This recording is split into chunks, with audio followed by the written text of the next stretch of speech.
Welcome to the revolution in the airwaves. It's The Cure with Scotty and Sully, where we don't just talk about the medical industry, we transform it. This is The Cure with Scotty and Sully, where we don't just cover excellence, we create it. Hey, welcome to The Cure with Scotty and Sully. We got another great episode. I'm pretty pumped for this one. Scotty, I don't know if I gave you the background of where I met my very handsome guest. Like my children, I spend quite a bit of time on TikTok and Instagram, and, it tends to recommend pretty good sales gurus pop up on my little feed. And this guy who looks like Clark Kent from Gone with the Wind, he pops. Not Clark. That's not Clark Kent, buddy. Clark Kent. What is his? What's his name? You know, with Scarlett Clark Gable. Clark Gable. He pops up, and you know what? I was so enamored by his beauty that I didn't hear the first set of words that he used, and so I listened to the guy, and he's got this Italian accent. So he reels you into the Italian accent. And then what I loved about it is he teaches really specific tactical words and process to use when picking up the phone. But what's different about this guy is he makes cold calling fun. And, even in the precise selling seminars we spend a lot of time on cold prospecting. What do you do when you walk into a hospital or a doctor's office? A gatekeeper staring you in the eye. What do you say? And most salespeople don't know how to do it. As a result, they avoid prospecting. And when I met Giulio, he and I jumped on a Zoom. We hit it off. In fact, he works with my own outbound sales team. So that tells you when you have a sales training company who's hiring a guy to train your salespeople, that means he's pretty damn special. So let me give the formal intro. Guilio Sagantini, he's a philosopher, which we're going to talk about. And he turned into this sales maestro, but again, he injects fun, wisdom into the art of cold calling. He's on a mission to transform sales underdogs into champions with his unconventional, and I promise you they are unconventional strategies with a dash of Italian flair. So a big round of applause for Giulio Sagantini. They're nice. I love that. I love that. That was a great intro. Hey, you like that? I don't mean a word of it, by the way. All right, so Giulio, well, Scotty, you were very curious, so I already know, Giulio. You take it away, baby. Yeah, I got interesting. Sully bringing up the philosophy piece. Giulio, walk me through how you go from a philosophy graduate to a guru of sales techniques and cold calling techniques. I mean, the story is quite simple, and it's the oldest story in sales, which is like, I was like, what the hell am I going to do in my life? I remember that the one month before graduation, I was in one of the campus toilets, and there was literally someone wrote off the toilet paper, "Get your philosophy degree," and an arrow pointing down. I'm not joking. So I was like, oh Christ. So like and literally I was like, oh, there's all these jobs about recruitment. They sound fun. It looks like it pays a lot of money. I'm going to apply to a bunch of them. And then I've got one job, and then first day of the job is like, oh, by the way, guys, we do like 100 cold calls a day. And I was like, what is a cold call? So that's how I got into the sales world, basically. That's awesome. I love that story. And Sully, you're right. I love the accent. I need a glass of vino here to have this conversation. It's a little early in the morning, but not for him. He's 6 hours ahead. He's getting closer to happy hour than we are. But there is a philosophy behind cold calling, right? So it's not just the words that you are using. It's really trying to use the words that are in some way guiding the mind of the person in front of you. Sales, I mean, you need a little philosophy in doing it, right? I mean, so there is parts of you using that. I would say it's more than the philosophy. What did help is the idea of having the open mind and asking questions, right? Because that's really what sales is about for me, is asking the right questions. I think 70% of what you do on a cold call, apart from the pattern interrupt, is asking the right questions. So I would say there's definitely a philosophy to that, but then the deep root is the psychology. So how can you make the more statistically psychological option in a cold call to get the best outcome? That's the philosophy you should have behind it. There you go. When you talk about cold calling in our space, or the folks that listen to this podcast, and what Sully and I used to do, since COVID, it's crazy how busy people in physician offices are. Doctors are seeing way more patients, have less time with them, on and on and on. What are, some techniques or some ideas you have that could tailor a cold call around, making sure you value that person's time, but you kind of get to where you're trying to get to with them? The first thing that I recommend to anyone that's working in a very crowded space is you got to think about what is the competition doing, and then you got to go in a different direction, right? Just to give you a stupid example, I embodied this with the yellow outfit. Who the hell gets on a call with like yellow sunglasses, yellow top? But you'll never forget seeing me. It's impossible, right? And it's the same logic on a cold call. I remember I had a webinar recently, and we asked someone on stage, and he was like, okay, what's your intro? And he's like, oh, no, we specialize in this. We're good because of that. And I was like, okay, what's your competitor going to say? Probably the exact same thing. Right. Okay. So that's the first thing for me is like in that 10, 15 seconds, even if you're walking into the office, I would start with something like, if I told you I'm here to see the doctor for an appointment that is not asked for, you're probably going to hate me right away, right? And just crack a smile, make them, and then the gatekeeper, the reception is going to be like, oh, God, yeah. And, but you take that problem out right away of their mind. So it's just standing out, and there's so many ways you can do this. But first of all, you want to be unforgettable. And that's the first piece of advice that I would give. How long have you been DJing? DJing. This is part of it. Like when Brian was saying, like on my first TikTok video, I have a ridiculous outfit. I have a Star Wars t-shirt and a white headset. And since then, it's become like that, just standing out. Like, so the white headset has now become part of the brand. And I love it. See that, and you know it. Oh, it's true. Which, hey, do you see any similarity? Yeah, Dr. Ben. Look at him. I love that. He makes hilarious in almost every episode.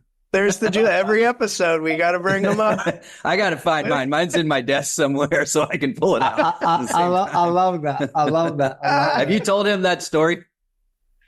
Which one? About Dr. Ben? No, tell him. So the guy that he just showed there, he created a character, and you got to remember, this is healthcare. So most sales calls are pretty serious. They're not funny, but you can make them funny. And Tony, who we affectionately call T, created this character. They sold sigmortoscopes for getting your 50-year-old exam at the old proctologist. So Tony created this character called Dr. Ben Dover. And then he had all kinds of different. Okay. All right. Look at me, And Tony. then he had all kinds of different family members. His wife was Eileen Over. Yeah. Oh, And my God. Yeah. His cousin Neil Over. He had all of them. Yeah. His adopted Asian son named Hung Over. Hung over. Look, there's something you guys mentioned that I got to pick on right away, which is you said, like in the healthcare, it's typically very serious people, right? So why did you think this works so well?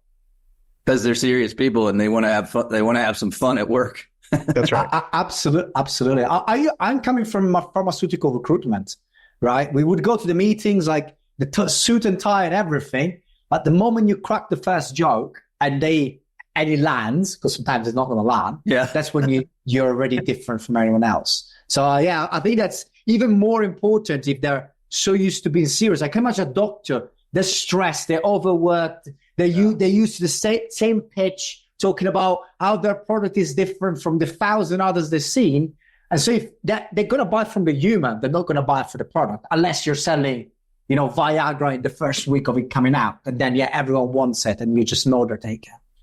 Right. Yeah, it's funny, when I got out of school and first started on the lot, I was scared to death. I was just so afraid of rejection. And I think that has a lot to do. Same with cold calling. I mean, you got to have a mindset. What do you coach on mindset around, when you're cold calling? I feel like you got to go in knowing, hey, you're going to get some no's.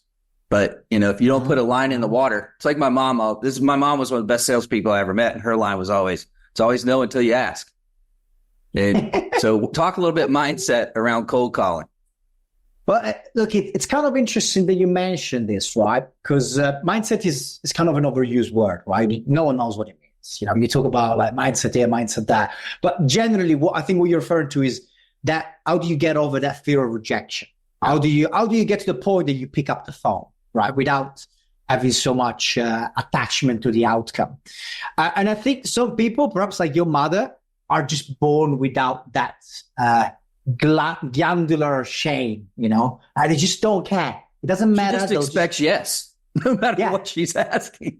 She just, but it's great, like some people are like that, but that's probably 5% of the world. Yeah, I agree. Right? And let's be honest, if you're hiring salespeople or you're a salesperson yourself, you're not like that. You need to train it in yourself.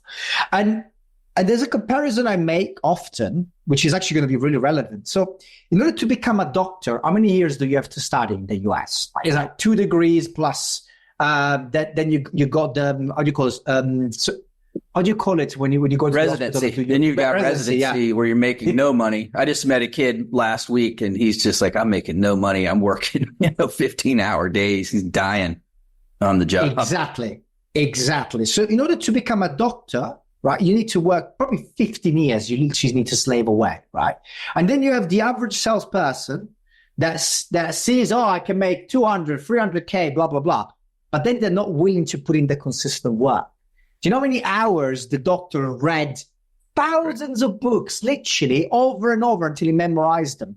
So I would say that the first thing to think about is like, you're a professional and this is your job.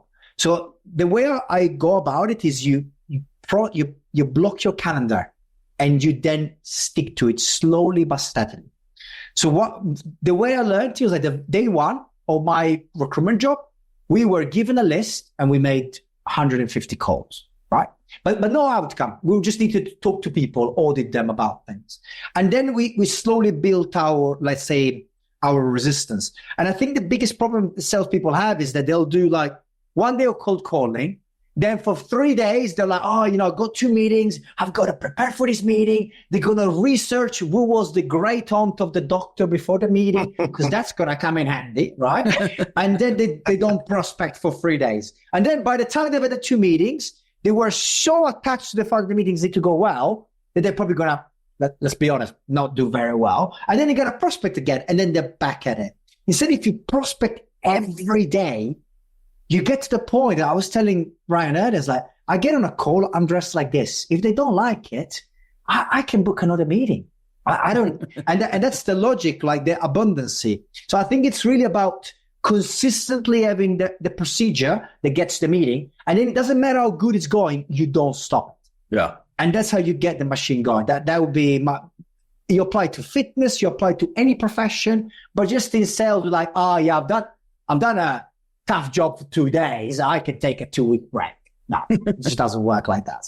Yeah. We spent a lot of time on this show talking about, geez, probably the past 3 shows talking about the importance of standing out and having fun. Right? I mean, the topic always comes up, Scotty. That's why Tony always pops up. But it's really hard to teach, Giulio. It's amazing. I have a whole section in my seminar, and in my book, I call it being stupid. I said, you've got to be stupid. And why do I call it stupid? Mm-hmm. It's because the average or below average salespeople who have no creativity call your ideas stupid. Like, it's stupid to be wearing a yellow outfit. You can't get away with that. What a stupid idea. So I say, you want to be called stupid. And it's amazing how I'll talk about this section, and then I'll say, raise your hand if you've done something creative, something stupid to either get into a cold building. I know you have, or get in with a cold prospect, or doing something stupid and creative to thank a customer for their business. And you'd be amazed. There might be an audience of 100 and there may be 2 people raise their hand. And I'll run down that aisle with that microphone and I'll say, tell me. And sometimes the ideas are pretty fun and creative, but most often they're okay. They're nothing great.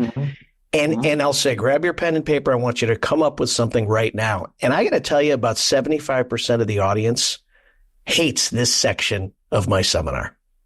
They really don't uncomfortable. like it. They hate it. Yeah. I mean, and I see it in their eyes and I say, I know what you're feeling right now, right? Your body right now is saying, that's not me. I have to be true to myself. What he's asking me to be is something I am not. I tend not to be a funny guy. And well, it's boring. And if I thought boring worked to sell a lot of stuff, I'd say keep being boring. It just doesn't work, but it's hard to sell. Look, it's interesting what you're mentioning, because I don't even think it's necessarily about being funny. It's every salesperson will have their way. So, for example, are you a really flat guy, right? Are you just who you are? If you pretend to be me, it's probably going to come across pretty weird, right? But you could be like, look, I'll be honest. Typically, people might try to make you laugh. I'm not a funny guy. I'll get right to business. Is that fair? And that will still work because there's not something else will say. So it's really more about, I think the big problem is that we see all these sales gurus and we think we need to be like them, when really you want to take what they do that you like and you want to make it yours. And then you develop, Brian, you develop precise selling because you wanted something that will work, that you feel comfortable with, that other people will like and feel comfortable with. But if you're not comfortable with that, you're not going to buy it anyway. Right? So it's got to be finding your own way. And again, treating it like a job. Stop thinking like, it's making me uncomfortable. Well, so does mining. Do you want to try mining for a week? See what you prefer. How creative you get after a week in a mine. So does being a pit boss in a casino, which is what you look like this morning. I love it. Change 100. I'll be like, hey, table 18, that guy's Take a break. Go break it. Go break his legs, Tony. Changing 1,000. All right. Hey, so Giulio, let's talk about a real call. Okay. So let's say I'm a medical salesperson. And I know a lot of what you do is teach inside sales teams, but the process is exactly the same. All right. The wording you use, the tone of voice, it's all the same. So let's assume I'm somebody and I walk into a doctor's office and I do what you tell me to do. I bring a little light. I'm smiling. I'm really hard to be a jerk to. I ask for help, which I know you're a big fan of. You do such a good job. The guy says, or the lady says, yeah, come on back. I think the doctor's here. And then the doctor's staring you in the eye, has no clue who you are. Give the folks some tips about what they either need to say or think of or create in that prospect that will buy them more time to deliver eventual questions and a pitch. Well, look, the first thing you want is make the prospect feel okay, right?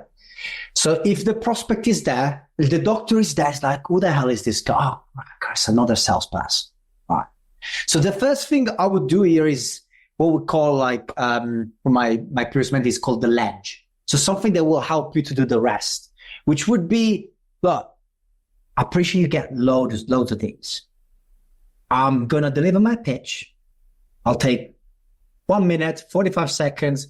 If by the end of it, you think I'm boring, you think it's not relevant, you think it sounds like everyone else, I'll walk out. You'll never see my face again. Is that fair? Right? Again, what you're doing is you're taking all of these thoughts, you're taking them out, you're putting them on the plate, and you're making them feel okay. Instead of walking in, it's like, hey, I'm a representative for buyer. We got this and this list of products. You're sweating. They're uncomfortable. So you take it away. You define the time. And then at that point, some will say, you know what? I don't like your face. Go away. They were always going to do that. But the ones that say, yes, you know, you have 1 minute or their undivided attention. And that's what you want. Okay. So that would be my first thing. So, and it could be something like this. Look, I appreciate, probably you didn't appreciate me lying past the gatekeeper or me cracking a joke at the gatekeeper to let me through. Or I'm going to buy Shelly some donuts after this. Whatever it is that you want to do in order to get the time. It's like, I'll take 1 minute of your time. I'll give you the short pitch. Appreciate you're a busy man. You got people to take care of. If by the end of it, you're not happy, we'll leave it there. Is that fair? That's it. Right. And that will buy you the time. And it's something that you don't have to adapt. So you can always have the exact same for each doctor, which means that after the first 20, it's perfect. It's rolling off your tongue.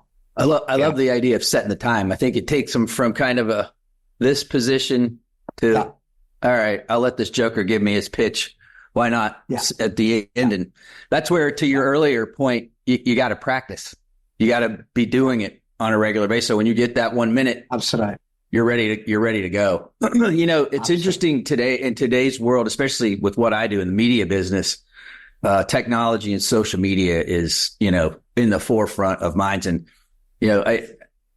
so many times you see reps try to close business via an email versus a conversation. Can you talk a little bit about integrating cold calling into this environment? Can you give me a bit more like? Yeah. Like, how do you use it as more of a tool to help you cold call?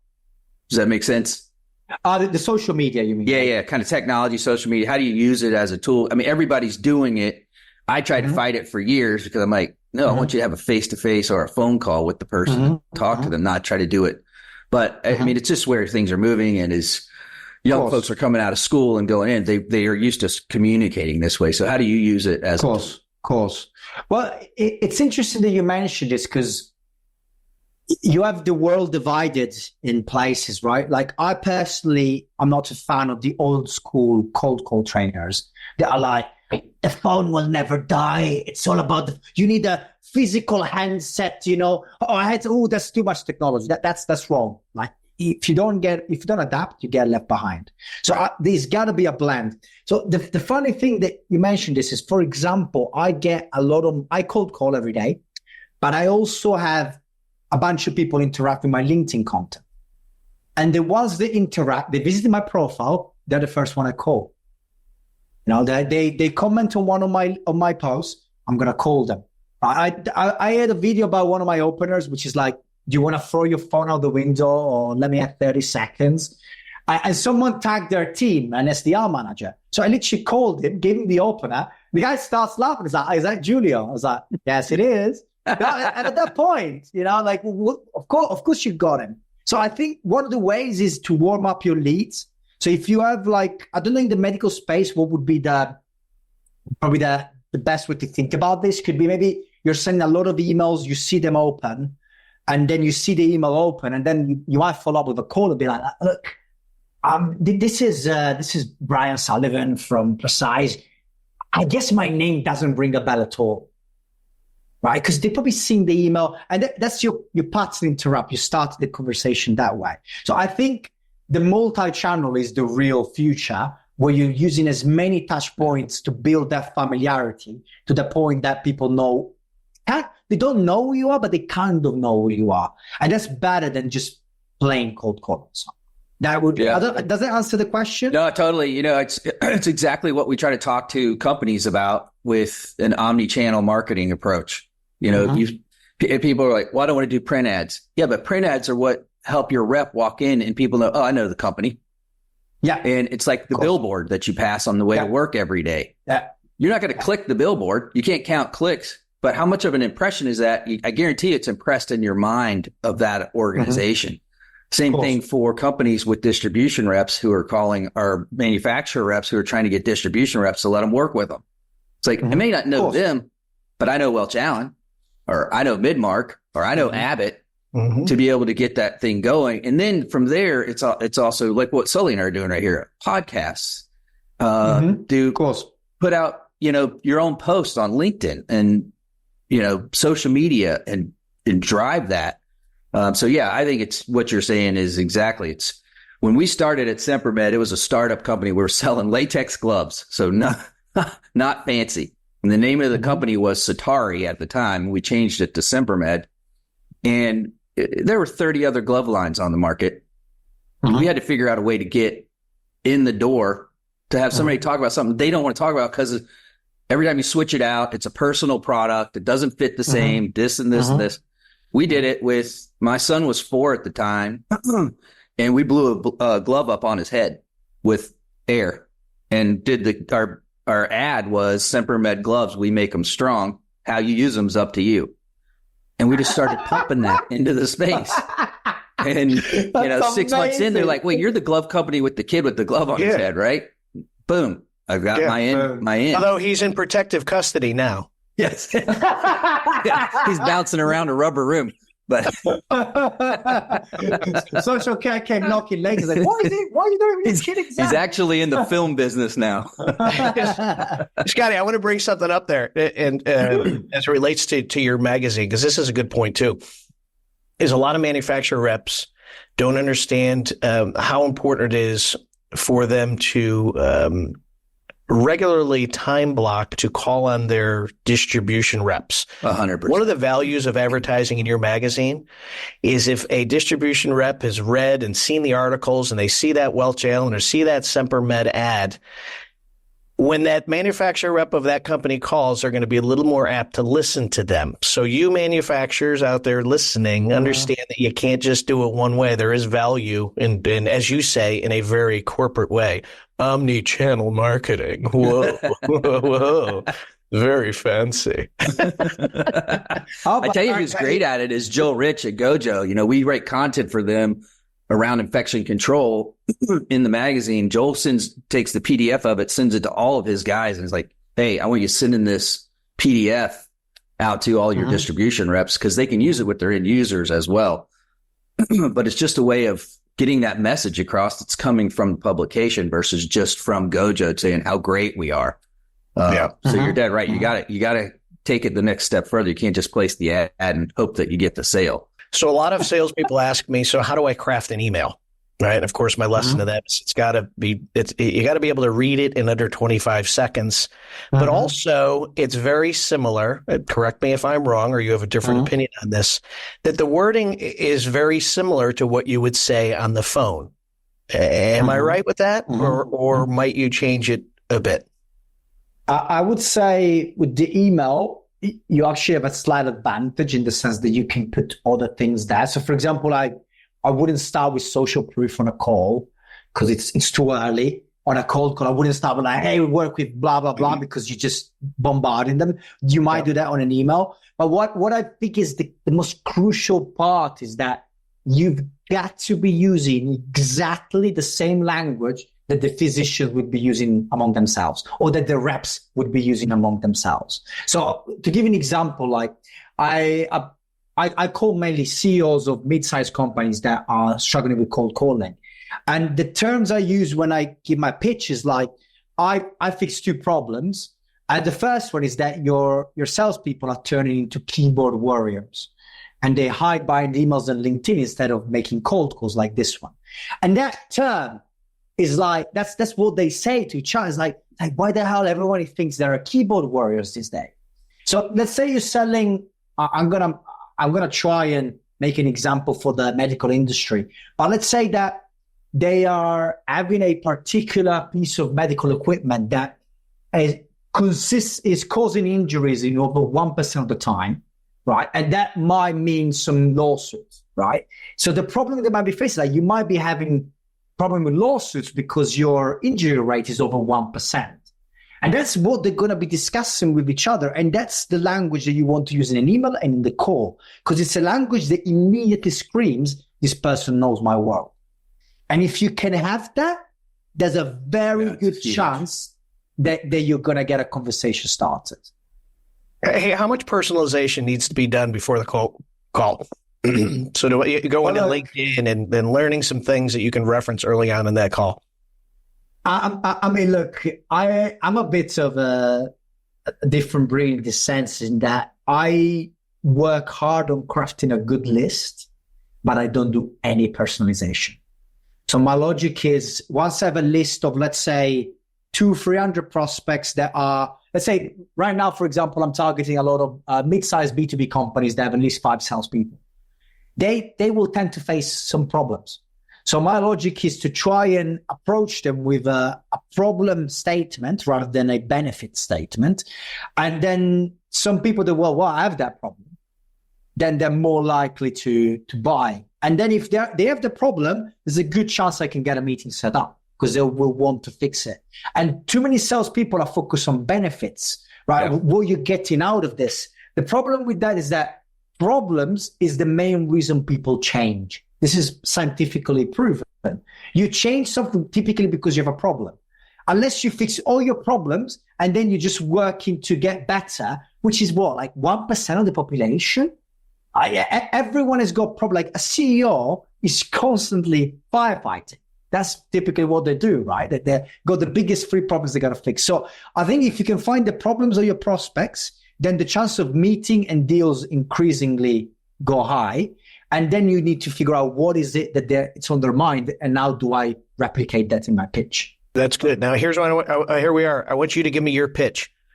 Scotty, you're going to play the role of customer here. Okay, you're VP of sales of a large medical company. Giulio, actually a midsize. So Giulio, would he be a COO, CEO? Who are you calling on?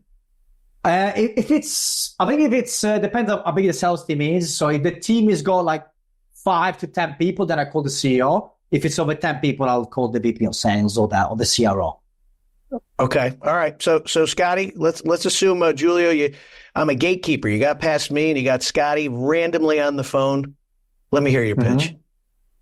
Okay. So I got to go through you first, Brian. Okay. Yeah. Go through me first. Hello. Hi.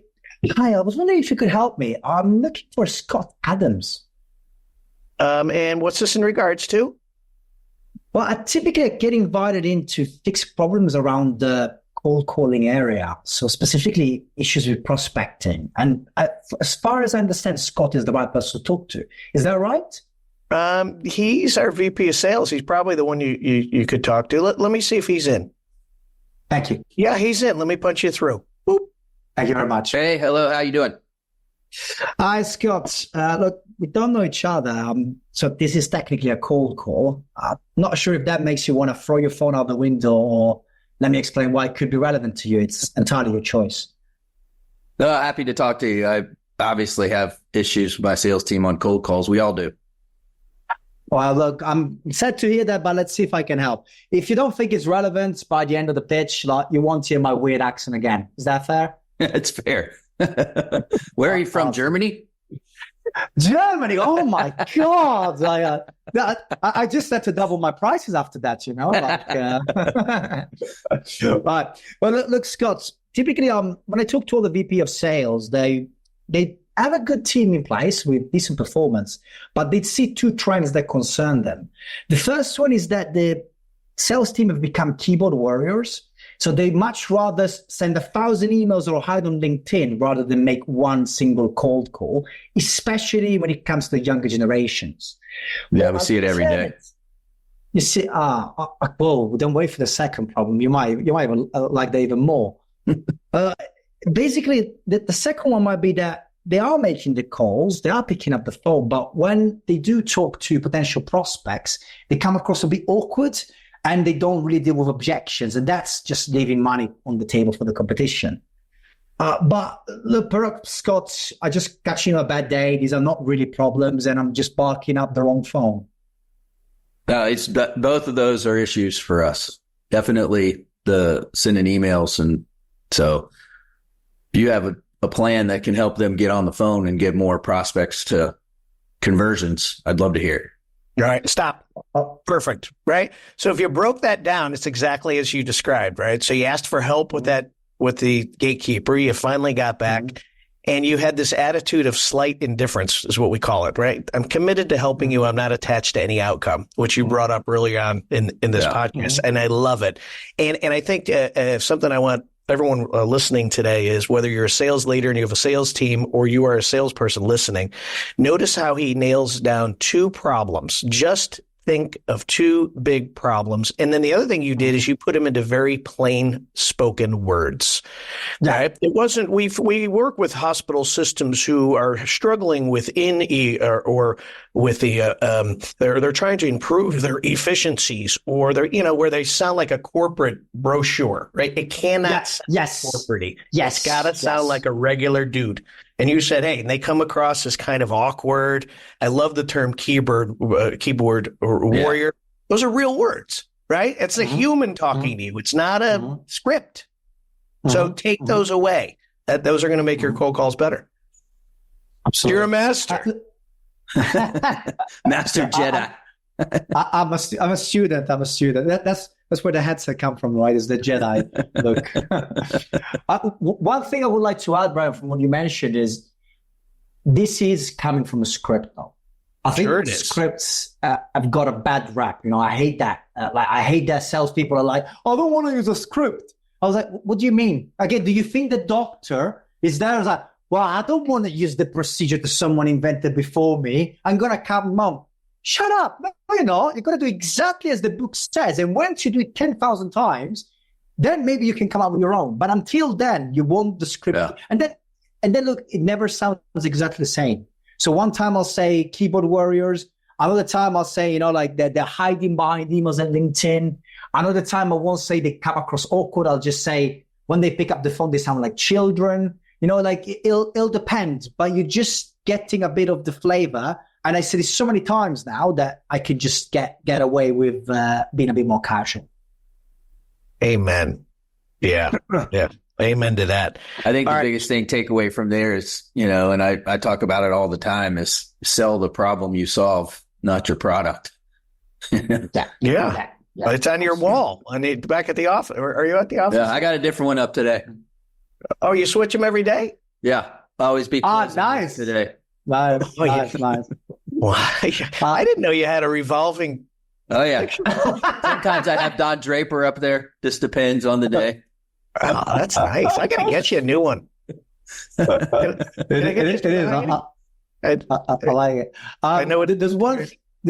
So there was one thing that I think is very important for the reps, because what happens, and I've seen this especially in US a bit more, is that what happens is that once there's a problem, the rep goes into meeting mode.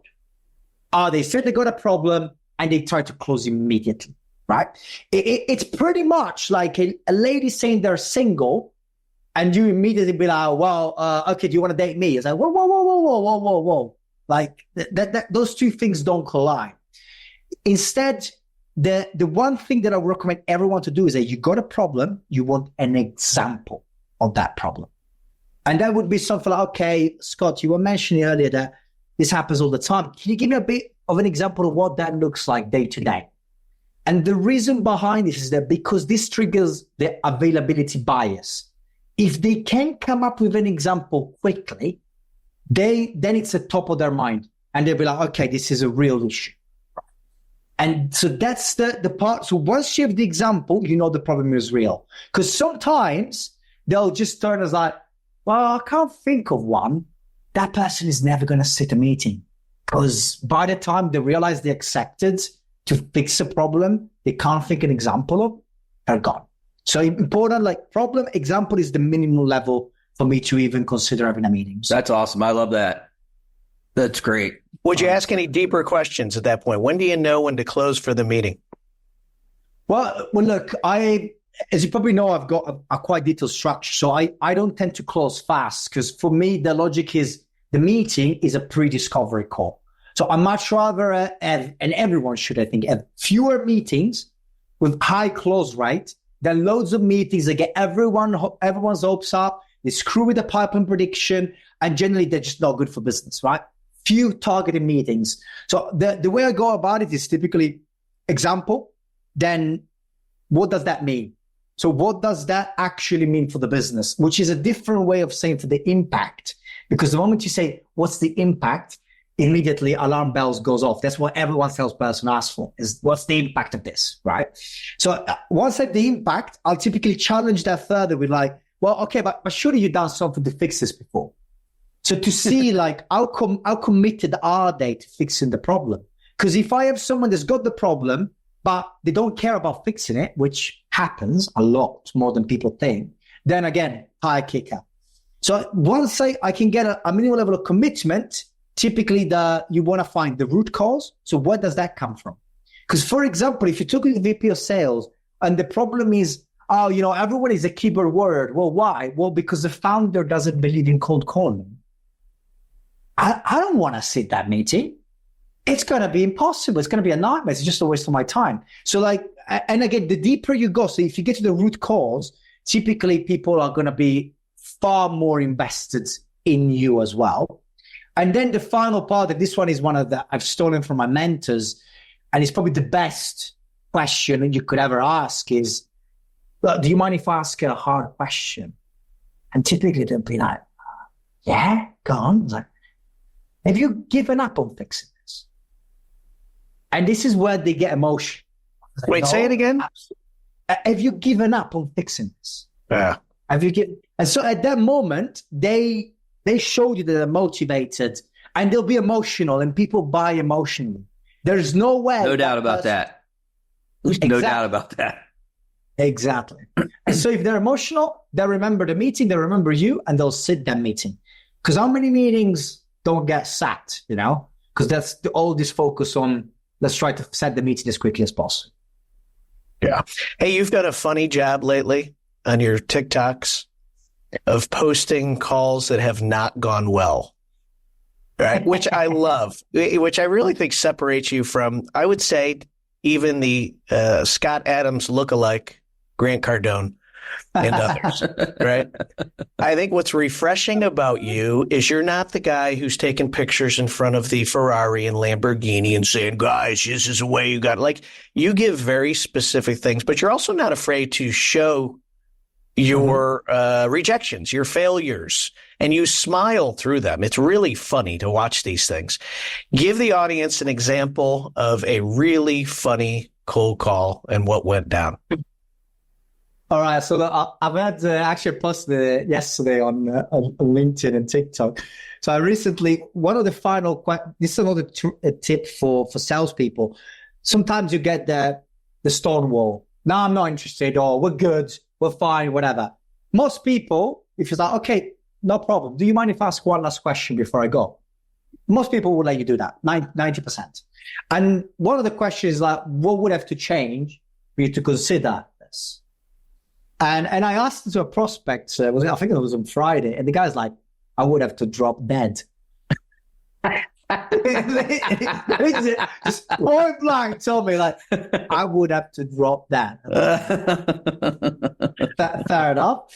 I also had like plenty of people when I said, do you want to throw the phone out the window? Be like, yeah, I'm going to throw the phone out the window. Like that happens like at least three times a week, I would say. I've had one recently that I don't know. Oh yeah, it was like, oh no, look, if I need something, I just call him. I was like, look, it's a cold call. Do you want to throw the phone? I was like, no, thank you. Like, if I need something, I'll call you. It's like, how would you call me if you don't know what I do? and it was like, well, the fact that we don't know each other probably tells you that this is not relevant. And I was like, so your team doesn't do cold calling? And the guy at that point was like, go on, be mad. I was like, you know what? Just don't bother someone else. You'll find them on the yellow pages. And I was like, yellow pages? I was like, am I calling someone from the like 70s or something? But yeah. And anyway, so sometimes I get some funny ones on the phone. I think it's real important to laugh at yourself, not take yourself serious. Take your business serious, but not yourself. It helps you get through the day a lot. But yeah. Okay, this is Michael Jordan, right? Like when he talks about missing the shots. Yeah. It's ridiculous, this idea that, like, I calculated that roughly, like, if my list is not well polished, I'll probably have around a 5% conversion rate, right? So like I get 5% meeting rate, right? And so I know that because, like, I don't care too much about doing a perfect list, etc. I need to get 90 rejections to get a meeting, right? It's just roughly the numbers that I calculated in the UK.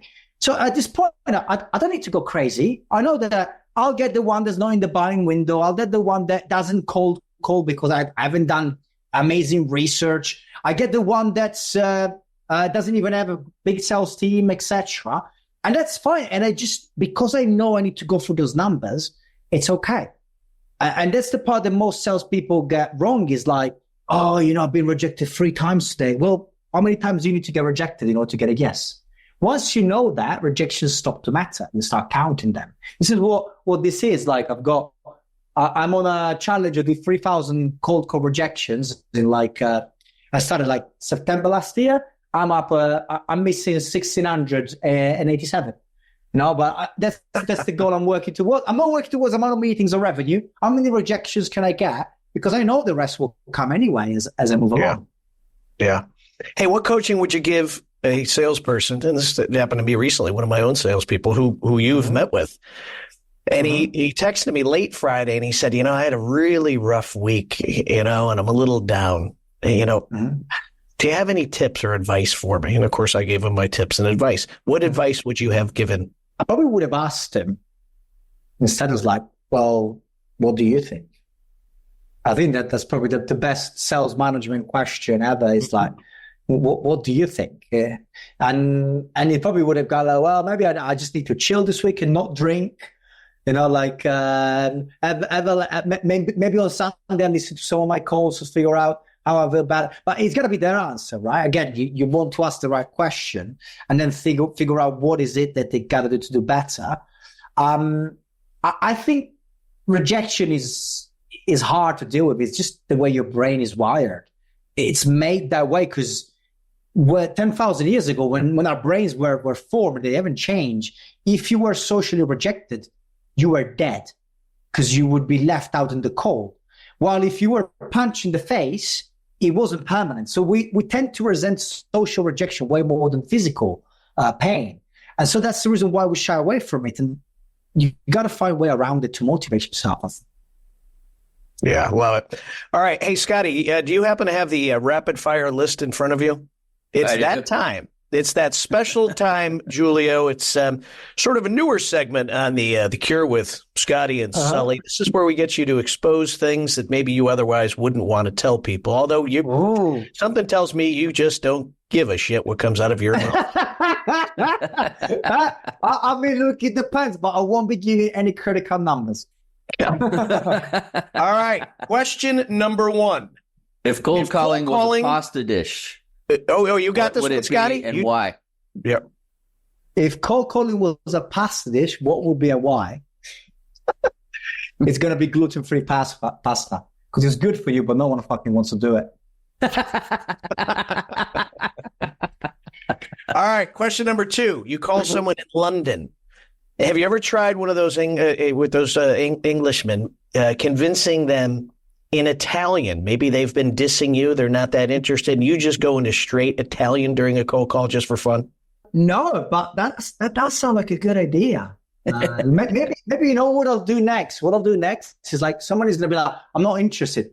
Well, what if I put an Italian accent on? Yeah.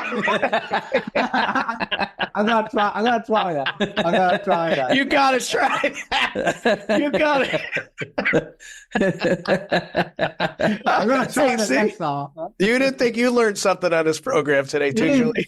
Hey, I want you to answer the next question with that accent. If you could call on any historical Italian figure, who would it be?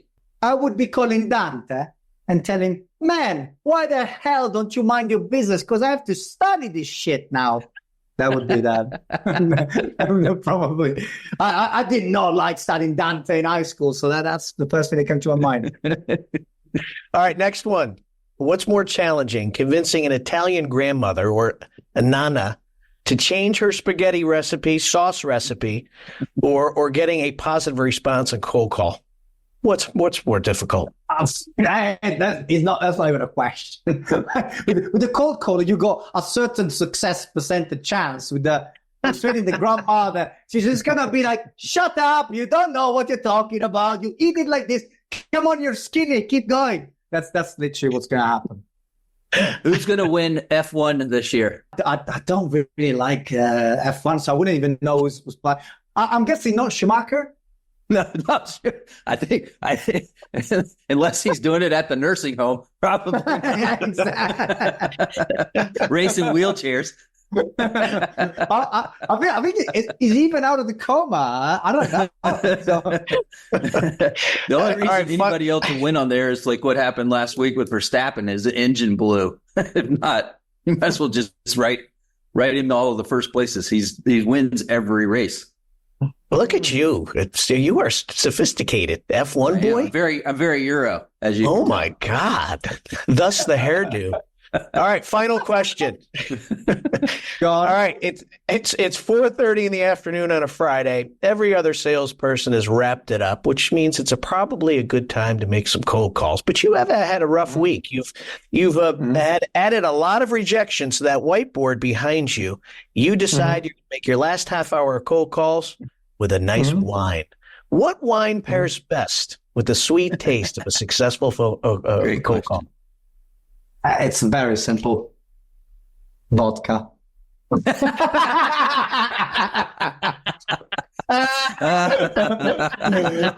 either that or tequila? But I think vodka. It's just that drinking your pure vodka like a Russian and be like, oh, nice. Then you go into a Russian accent on the cold calls. Maybe. I don't think these days they would fly very well, to be fair. So Yeah, probably not. I don't know. You will buy it from me or I will kill you. That was a good one. That was a good one. Hey, this isn't the rapid fire, but do you think the Italians get a bad rap as being, the tough guys? I mean, is he like the mafiosos? I mean, what do you think? It's a bad rap? I mean, I think more Italians are really famous for his pizza. Let's be honest. Like, I think some people that watch some mafia movies, but really, it's you Americans that made the Italians bad. Italians in Italy, that's what. We just evade taxes. It's the Americans that made them bad, It's that little Irish guy in the middle of the screen that did it. Hey, I am a quarter Italian. So, all right. Well, Giulio, this has been a blast. Thank you so much for joining us. Where can people learn more about what you're doing? I know, you and I have talked about spreading your mission here a little bit more in the U.S. and you and I partnering to help some of my clients. So I think you and I are going to be doing things for a long time together. But right now, I'm a struggling sales rep, or I've got a team of inside salespeople. We need help. Where are they going? Well, I mean, look, I'm not guru. I can help to some things. I just launched my bootcamp for sales reps. So if people are looking to get their cold calling up, I start on next Wednesday for 12 weeks. So I've got a plan, I think it's 12 p.m. EST time. So that would be for the individual reps that really want to get the cold calling up. And otherwise, people can just reach out to me via LinkedIn or book a meeting via my website. Okay. Say that again. Awesome. What's the thing you're starting next Wednesday? It's a boot camp. So it's a cold calling boot camp, 12 weeks. Boot camp. Boot camp. Yeah, exactly. Boot camp. Boot camp. Boot camp. It goes right with the red sauce.